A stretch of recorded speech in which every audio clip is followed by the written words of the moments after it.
Allegheny County residents perceive the county's government is based upon the services provided by the county, the Sheriff's Department, Circuit Courts, Health, Human Services, Highways, and more.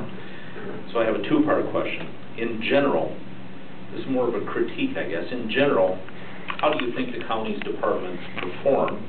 And two, what do you propose to make the county operate more efficiently and effectively in providing those services to residents?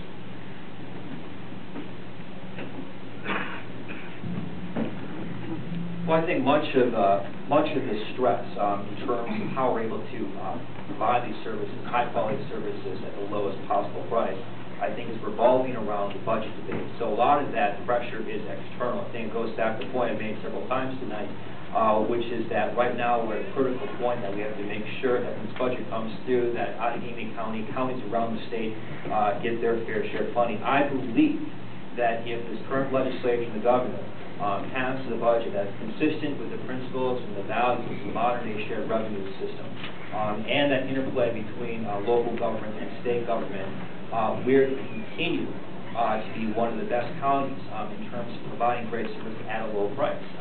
We are in the 4th or 5th lowest in terms of per capita spending, and we have a AAA bond rating.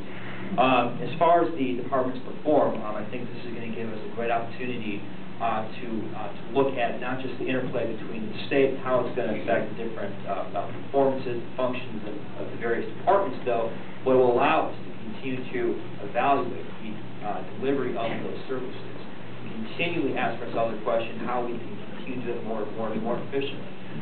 One thing that we can do is not just work within the departments, though, but to work within counties around us. If you look at where the population is in the Fox Valley, it's in the southern, the greatest percentage is in the southern portion of Allegheny County, the northern portion of Winnebago and Calumet.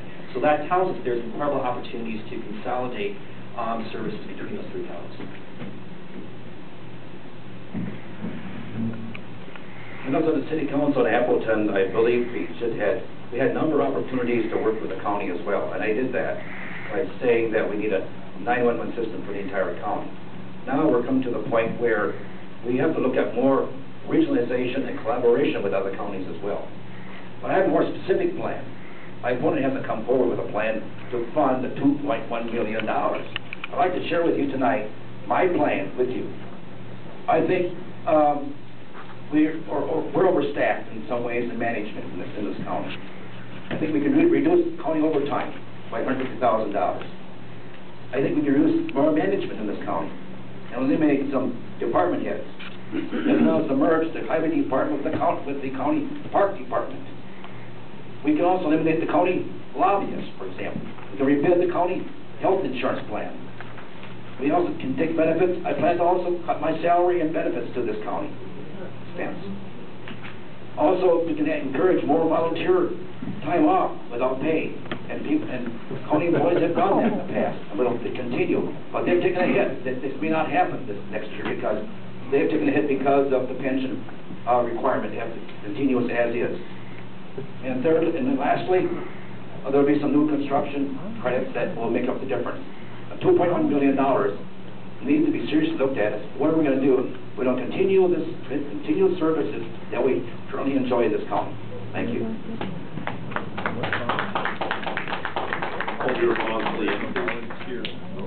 Well, again, I mean, it goes back to understanding where the problem is. We've talked about this $2 million figure. That figure is coming from the Health and Human Services Department. Specifically, it's coming from family care. We need to keep our eyes on the ball. We need to realize that this is where the problem is related to the financial stress put on this county. And so it's incumbent upon the next county executive, first of all, before we propose anything, to recognize that that, in fact, is a problem. Number two, the major impact on that is going to come from the state budget. The state budget is in a fluid process right now and has not been decided. Mr. Nelson hasn't really informed you of the entire amount. There's additional $1 million that the state is not going to give to us. Transportation aids is $400,000. Circuit Courts and Sheriff's Department is $200,000. Indirect cost of rents to the county is $200,000. Income maintenance of a takeover by the state is $300,000. Youth aids, for example, is another $200,000, plus family care community. So So we're looking at a $4 million shortfall. Then you take the credits for the pension that the people have in the county. That's where you get the $2.1 million. All right. Thank you, gentlemen. The next